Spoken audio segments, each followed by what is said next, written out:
হাদিসের শবে বরাত নামে কোনো শব্দ নাই। একদল এটাকে নিয়ে এত বেশি বাড়াবাড়ি করছে যে এটাকে একদম লাইলাতুল কদরের উপরে নিয়ে চলে যাচ্ছে। আরেকদল দেখা যাচ্ছে এটাকে এমন ভাবে পরিত্যাগ করছে এই যে কিছুই করা যাবে না, কোনো ফজিলতি নাই। এখন আসলে মধ্যম পন্থা কি, মাঝখানে আমরা কি করবো তা জানার দরকার আছে কি নাই? অনেক হাদিসের অনেক আলোচনা, প্রায় 40-50 পৃষ্ঠার বই, সব আলোচনা তো মাহফিলে করা সম্ভব না। আমি সারমর্মটুকু বলি।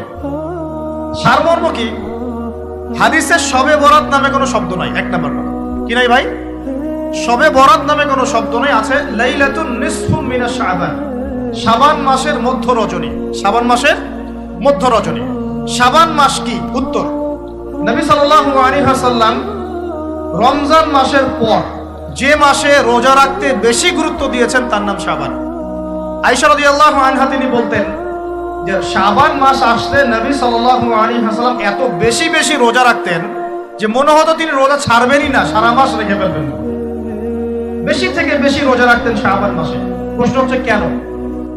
উত্তর, এমনিতে এই মাসটা বরকতময় এবং এই মাসে আল্লাহ পাক তার রহমতে বিপুল সংখ্যক মানুষকে জাহান্নাম থেকে মুক্তি দান করেন।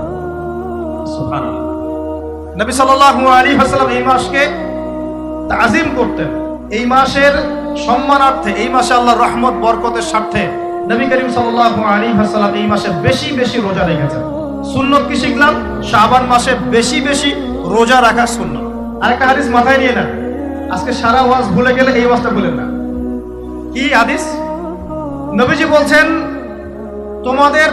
তোমাদের সামনে, হে আমার সাহাবীরা, তোমাদের সামনে এমন একটা যুগ আসছে, ওই যুগে আমার সুন্নতকে ধরে রাখাটা হাতের মধ্যে আগুন ধরে রাখার মতো হবে।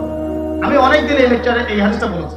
ওই যুগে যদি তোমরা আমার একটা সুন্নতকে জীবিত করতে পারো, সমাজে একটা সুন্নত মরে গেছে ওটাকে আবার জীবিত করতে পারো, তাহলে 50 জন শহীদ সাহাবীর নেকি পাবেন। আপনি 50 জন শহীদ সাহাবীর নেকি পাবেন যখন চলমান সমাজে একটা সুন্নত মিটে গেছে, নাই, মানুষ আমল করছে না, কিন্তু আপনি সেটাকে জীবিত করলেন। পারা যাবে ইনশাআল্লাহ।